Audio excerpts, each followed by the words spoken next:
June 12వ తారీఖున అహ్మదాబాద్ ఎయిర్పోర్ట్లో air India 171 flight Boeing 7878కి చెందినటువంటి ఒక విమానం భారీ విమానం ప్రమాదానికి గురైంది. ఎగిరినటువంటి కేవలం క్షణాలలోనే బీజే మెడికల్ కాలేజ్ని ఢీకొట్టి దాదాపుగా 240 మంది అందులో చనిపోయారు. మిరాకులస్లీ ఒక వ్యక్తి మాత్రమే బయటపడ్డాడు. అయితే ఇది ఒక పెద్ద ప్రశ్నకు దారితీసింది భారతదేశంలో.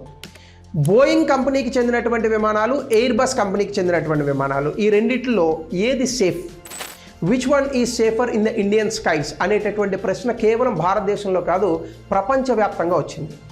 అయితే భారతదేశంలో బోయింగ్ విమానాలు అత్యధికంగా అంతర్జాతీయ ప్రాంతాలకు వెళ్తూ ఉంటాయి, అంటే ఇంటర్నేషనల్ రూట్స్లో ఫ్లై అవుతూ ఉంటాయి.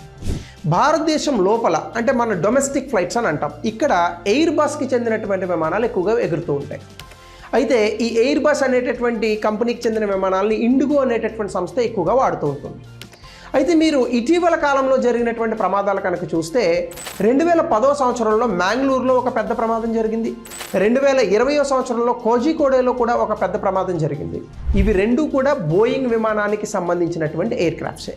అయితే పూర్తి స్థాయిలో ఇది విమానంలో ఉన్నటువంటి సమస్య అని చెప్పలేము, ఎందుకంటే కోజికోడేలో కానీ మ్యాంగ్లూరులో కానీ జరిగినటువంటి ప్రమాదాలు పైలట్ ఎర్రర్స్ అలాగే వెదర్ ఈ రెండు కారణాల వల్ల కూడా జరిగాయని చెప్పి తర్వాత నిర్ధారణ అనేటటువంటిది అయ్యింది. కానీ ఒక్కసారి పూర్తి స్థాయిలో కనుక గమనిస్తే ఎయిర్ బస్ విమానాలు 1990లో ఒక చిన్న ప్రమాదానికి గురైన 1990 నుంచి 2025 వరకు కూడా ఎయిర్ బస్కి చెందినటువంటి విమానాలు ఎక్కువ ప్రమాదాలకు గురైనట్టు, ప్రజలు అందులో చనిపోయినట్టు మనకి దాఖలాలు లేవు.